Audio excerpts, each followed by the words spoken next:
Halo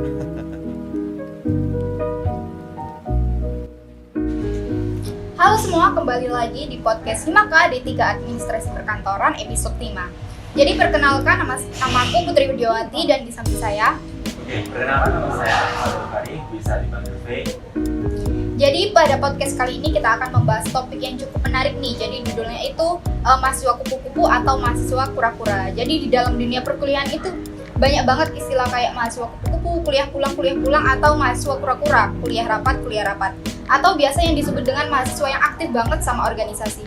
Jadi langsung aja nih, dari Faye sendiri itu kamu lebih prefer yang mana nih? Jadi mahasiswa kura-kura atau mahasiswa kupu-kupu? Oke, menurut saya lebih prefer ke mahasiswa kura-kura, kuliah rapat. Jadi lebih ke kuliah rapat Iya. gitu ya. Selanjutnya itu organisasi apa aja sih yang udah kamu ikutin selama 2 semester di Universitas Airlangga ini? Oke, dalam 2 semester kali ini tuh saya mengikuti badan eksekutif fakultas, badan eksekutif Universitas Airlangga, dan himpunan mahasiswa perkantoran 2020. Nah, kamu kan udah ikut banyak banget organisasi nih. Gimana sih cara kamu buat ngatur waktu kamu? Oke, menurut saya untuk mengatur waktu, yang pertama adalah kita mengutamakan akademik terlebih dahulu. Kemudian kalau seandainya kita udah selesai akademiknya, baru kita mengusulkan atau memberikan sebuah organisasi itu di nilai yang kedua. Seperti itu. Oke. Jadi menurut kamu nih, apa sih pentingnya kita itu sebagai mahasiswa untuk ikut organisasi saat kuliah? Oke, menurut saya untuk organisasi itu sangat penting karena nanti kita itu bakal diberikan suatu wawancara, yaitu tentang organisasi itu apa aja yang ada di perkuliahan dan bagaimana kita mengapresiasikan kita ke dalam organisasi tersebut. Oke. Jadi seandainya nih ada teman kamu bilang, udah deh jadi mahasiswa kupu-kupu aja, kuliah pulang, nggak usah rapat, nggak usah sibuk, bisa belajar. Itu gimana sih tanggapan kamu sebagai mahasiswa yang sangat aktif dalam organisasi? Oke, menurut saya jika ada teman saya yang nggak seperti itu, kita itu tidak memaksakan kehendak mereka, melainkan mereka itu dengan pilihan mereka sendiri. Karena untuk kita sendiri kan kita kan ada punya pilihan sendiri, dan pilihan mereka ya pilihan mereka. Jadi tidak ada pemaksaan satu sama yang lainnya. Oke. Selanjutnya itu gimana sih cara kamu memanage keuangan? Kita tahu sendiri kan ikut organisasi itu kan nggak hanya ngeluarin tenaga, pikiran, pasti ada pengeluaran juga banyak kayak bayar kas, iuran. Jadi gimana sih cara kamu memanage selama kuliah dan organisasi ini? Oke, menurut saya untuk memanajemenkan keuangan saya, yang pertama adalah setiap bulan kita harus menyisihkan beberapa uang. Seperti kita diberi oleh orang tua 100.000, kita berikan penyisihan uang sekitar 50.000 untuk nanti ke organisasi tersebut. Oke, selanjutnya tuh ada rekomen nggak buat adik tingkat kamu yang mau masuk ke dunia perkuliahan ini? Kamu itu ikut organisasi ini aja deh. Apa sih rekomen kamu sebagai kakak tingkat? Oke, menurut saya rekomendasi kepada adik tingkat atau kakak tingkat nantinya itu kita harus menyaksikan atau memberikan hati kita sendiri.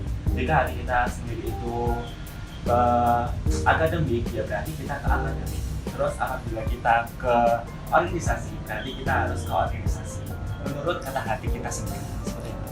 Oke, nah kita udah sharing banyak nih sama Faye, mulai dari tips, kemudian selanjutnya kita akan memasuki sesi Q&A. Jadi beberapa hari yang lalu itu kita udah masang story Instagram yang mana open question, dan itu akan dijawab oleh narasumber secara langsung. Jadi langsung aja ya. Untuk pertanyaan yang pertama itu dari @r.auliafitri. Pertanyaannya tuh, kalau ada tugas deadline-nya mepet nih, terus bentrokan sama rapat, kira-kira lebih memprioritaskan yang mana? Oke, baik. Saya izin menjawab. Yang pertama, kita harus mengoptimalkan akademik terlebih dahulu, karena akademik itu adalah pilihan pertama. Jika kalian nanti tidak mementingkan suatu akademik, nanti kita nggak bakalan sukses sebenarnya. Yang kedua yaitu mengoptimalkan organisasi, dan yang ketiga kita harus membalancekan waktunya antara akademik dan organisasi itu. Seperti itu. Oke, selanjutnya ada dari @aldinoputra_. Jadi pertanyaannya tuh, pentingan mana sih mahasiswa kupu-kupu sama mahasiswa kura-kura menurut kamu? Oke, menurut saya mahasiswa kupu-kupu dan mahasiswa kura-kura itu sangat penting. Dua-duanya sangat penting. Jika kupu-kupu itu kita memaksimalkan suatu akademik kita, misalnya IPK, kita itu seringkali kan membalancekan atau menaikkan IPK kita. Kalau seandainya kita di kura-kura, berarti kita harus memanage waktu kita. Terus kita mendapatkan relasi banyak, kita mendapatkan pengalaman banyak, kita mendapatkan teman-teman banyak, dan mendapatkan suatu ilmu kedepannya itu seperti apa. Dan kita nanti di perusahaan bakalan kita itu dikasih tahu bagaimana pengalaman organisasi itu sangat penting dan dibuat untuk wawancara itu tersebut, dan kita dapat mengatakan hal yang kita alami di organisasi itu. Oke, selanjutnya ada dari Ed Shani Nabila. Jadi pertanyaannya tuh, menurut Mbak atau Mas, enakan gabung organisasi yang beda prodi atau satu prodi? Oke, menurut saya yaitu lebih baik mana antara beda prodi dan satu prodi.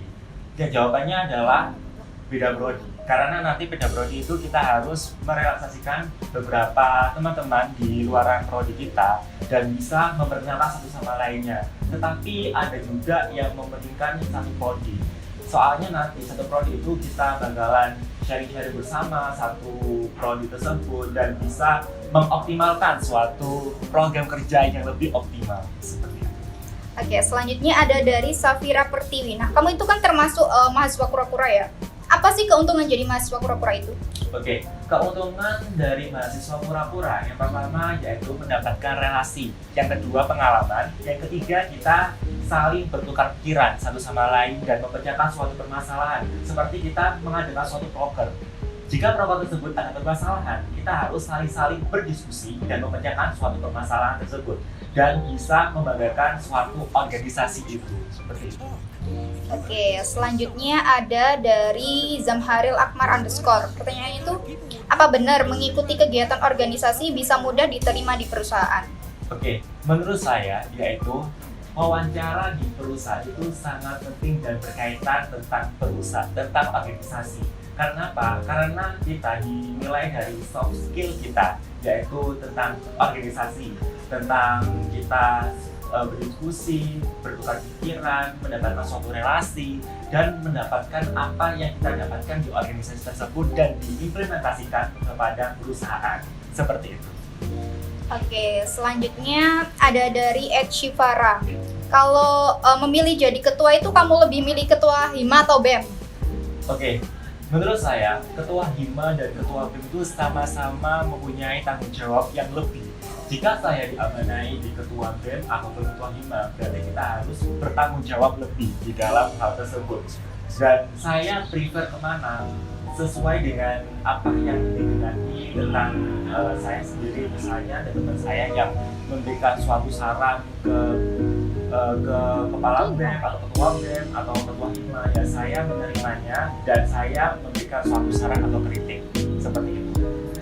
Oke, jadi sangat menarik nih. Kita udah sharing-sharing, kita udah berbagi tips. Nah, podcast kali ini kita akhiri. Jadi jangan lupa like, comment, dan subscribe YouTube Himaka UNER. Dan sampai jumpa di podcast selanjutnya. Bye.